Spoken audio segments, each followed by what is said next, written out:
Welcome back. You're watching WION The World is One. I'm Shivan John. Now let's start with the headlines. Russian and Ukrainian officials will meet today in Istanbul to exchange plans on ending the war. This is a day after Kyiv claims to have struck dozens of strategic bombers parked at air bases deep inside Russia.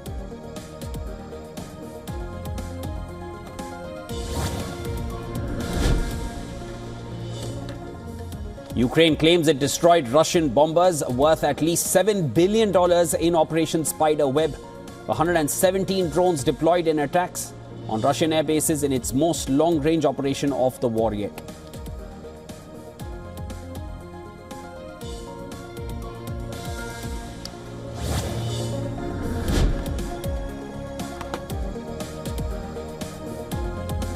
Russia releases footage of strikes on the training ground in Ukraine. Russian Ministry of Defense claims strikes carried out by an Iskander missile complex. At least 12 Ukrainian soldiers killed as the commander of the Ukrainian ground forces announces resignation.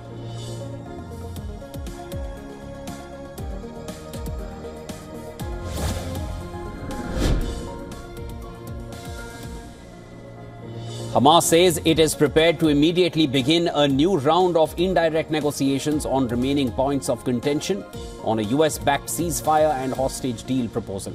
This is after Washington calls Hamas' earlier response to the proposal unacceptable.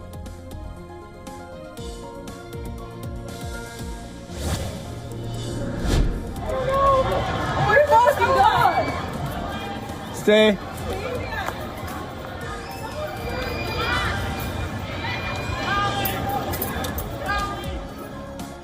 At least 6 people wounded in an attack on a rally for Israeli hostages in Boulder, Colorado. FBI says suspect Mohammed Suleiman was heard to yell "Free Palestine" during the attack.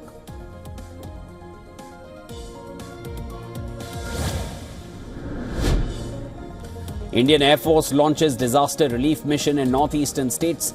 Rescues at least 14 people stranded in lower Dibang Valley of Arunachal Pradesh.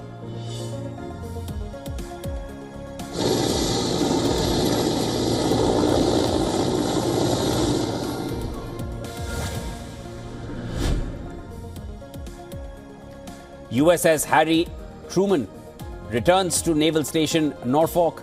After extended deployment, the Truman Carrier Strike Group had been deployed for nearly 9 months, operating primarily in the Mediterranean Sea and the Middle East.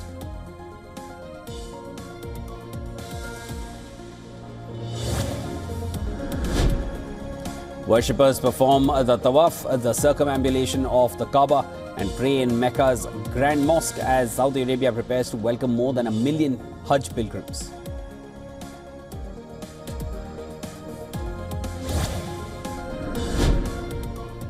Saudi Arabia led OPEC Plus to a third major output hike despite resistance from Russia, aiming to reclaim market share and punish nations breaking quota rules.